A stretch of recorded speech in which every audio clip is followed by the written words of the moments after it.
예, 안녕하세요, 여러분. 락강, 저번 시간에 이어서 까미랑 조금 차이를 이렇게 알아보면서 알아보겠습니다.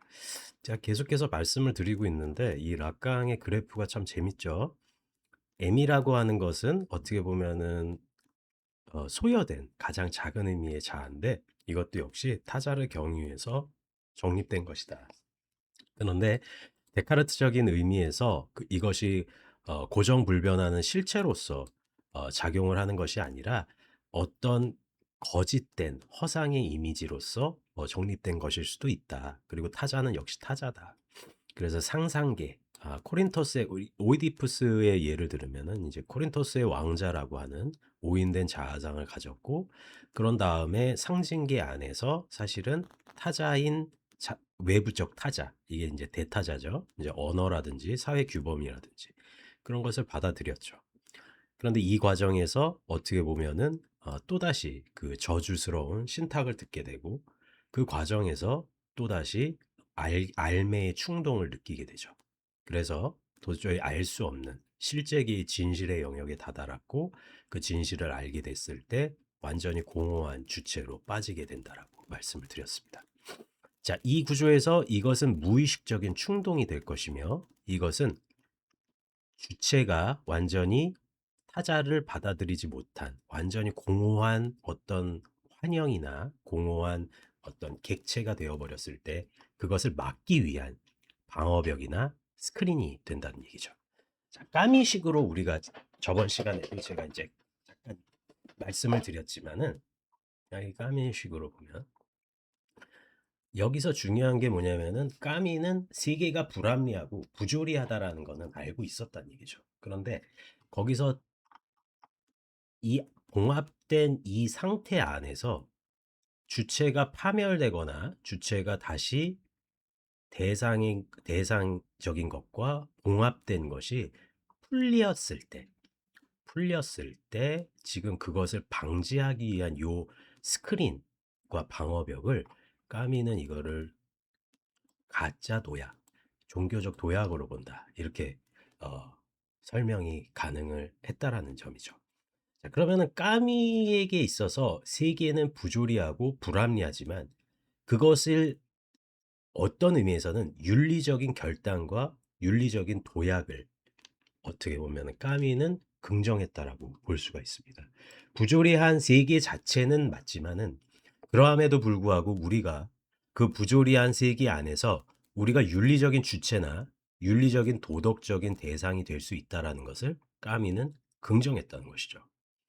자, 우리가 이 대상 A라고 하는 이 개념에 한번 집중해 볼 필요가 있습니다.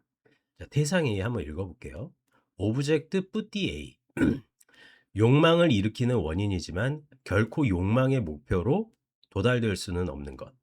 락강이 번역하지 말라고 고집한 이유는 이것이 구체적 사물이 아니라 구조적 자리를 가리키기 때문이다. 이렇게 이야기하고 있습니다.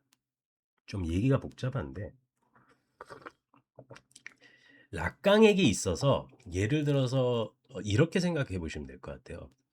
어린아이가 어머니의 신체나 뭐 아버지의 신체나 세계를 바라보는 시선을 봤을 때, 그것은 분절된 채로 존립할 수밖에는 없다는 얘기예요. 마치 우리가 그러니까 장님이 코끼리를 보거나 아니면 너무나 작은 시선으로 거대한 세상을 봤을 때, 그 세상은 분절된 채 기억으로 남겨질 수밖에 없다는 거죠. 그러면 이 분절된 것이 내부적인 소급을 이룬다라고 이야기를 해요. 소급을 이뤄내기 때문에 뭐야? 그 소급을 이뤄내기 때문에 사실은 실제가 아니라 내면이 만들어낸 구멍들의 전체 집합이라는 얘기예요. 이러니까 사실은 상실된 부분 대상이 나와요. 자, 대부분 우리가 칸트 철학에서 물 자체와 마치 대상 A가 비슷하다라고 생각이 드시는데, 칸트 철학에서 물 자체는 역시 우리의 인식되는 것, 우리의 유한한 인식의 제한이 있는 상태에서, 우리의 인식 필터가 걸린 상태에서, 걸려내진 상태에서의 인식이지, 그렇기 때문에 대상 그 자체는 인식이 되지 않는다라는 의미거든요. 이것은 상실된 부분이 아니라 우리가 파악할 수 없는 완전한 하나의 실제가 있다라는 것을 칸트가 제시한 거예요. 마치 누구처럼? 플라톤의 이데아처럼. 그런데 무슨 얘기인지 차이점을 조금은 어렵지만 한번 생각해 보시는 게, 어린아이의 경우 어머니의 몸에서 조그만 분절된 세계로 볼 수밖에 없다라는 얘기예요. 그 분절된 기억들이 소급작용을 해서 이게 전체를 보지 못하고 텅 빈 하나의 무로 소급이 된 것을 대상 A라고 봐야 된다라고 말씀을 드리는 겁니다. 한번 읽어 볼게요. 대상 A의 발생적인 뿌리는 유아기의 부분 대상이라고 이미 이야기를 하고 있어요. 오브젝트 파티셜. 젖가슴, 대변, 목소리, 시선처럼 아이와 세계 사이에 분리되어 잃어버린 신체의 조각들이라는 거예요. 이 상실이 욕망의 최초 원인이 된다라고 합니다.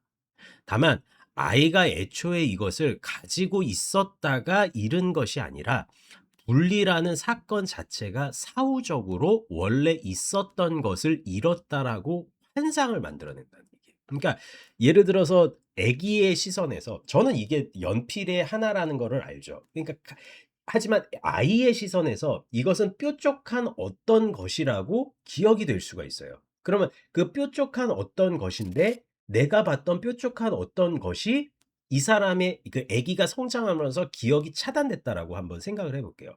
그런 다음에 이 뾰족한 어떤 것은 남아 있겠죠. 그런데 그 세계 자체가 어린아이에게는 그런 의미라는 얘기예요.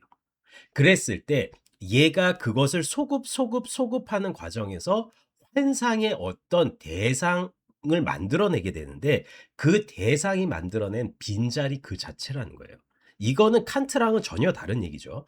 칸트에게서 이 연필은 내가 경험하는 내에서의 연필임과 동시에 이것에 대한 본질 영역이, 이 연필 그 자체가 있다라고 한다라고 한다면은, 락강이나 약간 프로이트도 그 느낌이 있는데, 그 프로이트나 락강 자체도 지금 어렸을 때 무의식에서 남겨진 하나의 파편들이 소급되는 작용을 통해서 무의식의 빈자리로 그냥 남겨놨다라는 얘기예요. 그래서 그것이 마치 있었던 것처럼 생각을 한다는 얘기예요.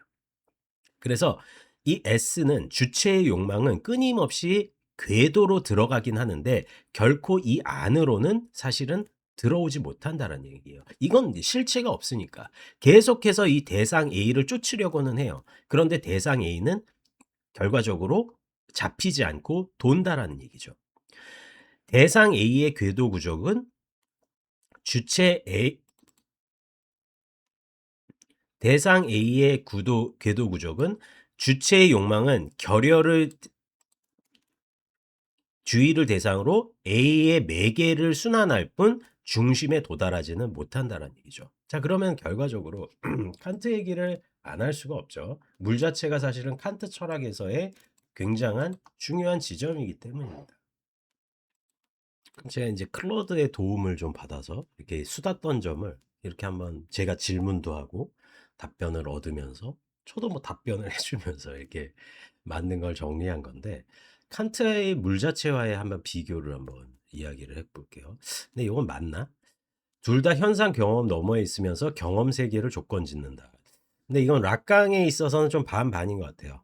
이건 칸트 철학에서의 물 자체의 영역은 맞는데, 선험적이고 초월적인 영역에서, 예지계의 영역에서 경험 가능성의 조건을 정추하는 근본적인 영역은 맞는데, 과연 이것이 대상 A가 인식의 조건을, 아니면은 우리가 살고 있는 생활의 차원의 문제를 접근한다? 이건 저는 조금 퀘스천이에요. 근데 칸트 입장에서는 맞아요. 둘 다 접근 불가능성 자체가 체계 전체를 작동시키는 엔진이다. 요거는 둘 다 맞는 것 같아요. 물 자체는 인식이 완결될 수 없다는 한계를 설정하며 동시에 인식 활동을 추동하고, 대상 A는 욕망이 완결될 수 없다는 한계를 설정하여 동시에 욕망을 계속 작동시킨다. 이것도 맞네요.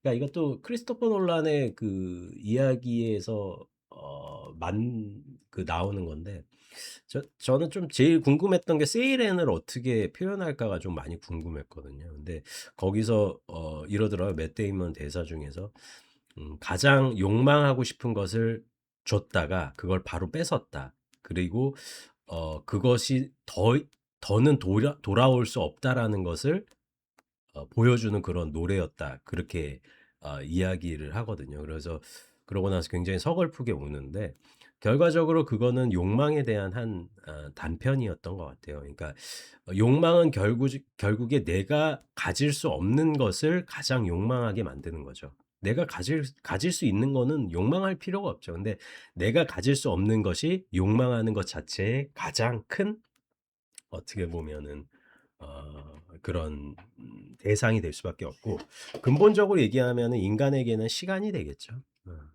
자, 결정적 차이. 물 자체는 애초에 실제하는 것이 전제된답니다. 우리가 인식 못할 뿐 저 너머에 뭔가 실제로 있다는 존재론적 전제가 깔려 있다.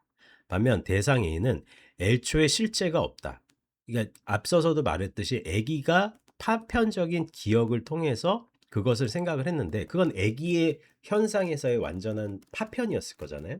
근데 그 파편이 무의식에 남아서 소급작용, 거슬러 올라가서 완결하는 과정을 보면은 그 파편이 전체가 아니라 그 파편이 무로서 형상이 될 수밖에 없고 그 무가 사실은 거대한 하나의 덩어리가 돼서 그냥 대상 A다. 이렇게 돼버린다는 거죠.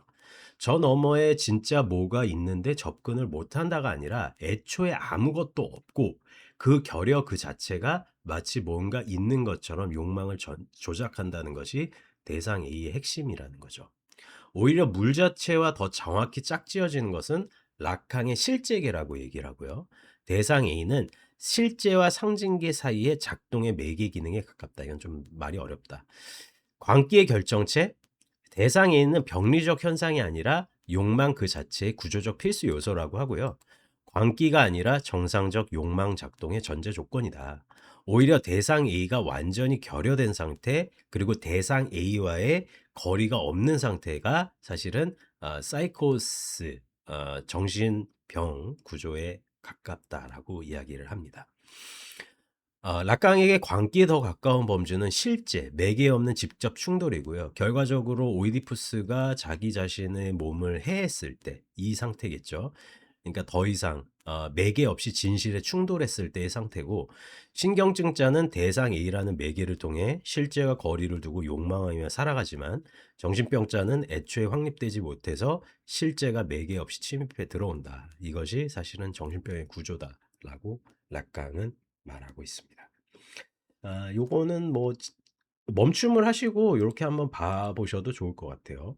저 너머에 실제 뭔가가 있다. 인식의 한계 설정, 실체 없음, 욕망을 조작하고 순환시킴, 상징화될 수 없은 것, 상징계의 균열로 해계. 뭐 이렇게 한번 이렇게 생각을 해보시면 좋을 것 같아요. 이렇게 조금 다시 이렇게 이야기를 해봤는데요. 어떻게 들으셨는지는 모르겠습니다. 글쎄요. 락강이라는 철학자가 가지고 있는 한계도 분명하고 또 매력적인 부분도 분명하다라고 생각을 합니다. 하지만 그러함에도 불구하고 현대 철학계에서 대단한 위치를 차지하고 있는 그런 아주 유능한 말이 잘 안 나오네요. 대단한 철학자면서 정신 이런 의학자라고 생각을 하니까요. 또 이렇게 제가 영상을 또 올리도록 하겠습니다. 저 재밌더라고요, 공부하면서. 네. 뭐 좋아요와 구독도 이렇게 한번 해주시면서 영상 봐주시면 감사할 것 같고요. 다음 시간에 또 뵙도록 하겠습니다. 네, 감사합니다.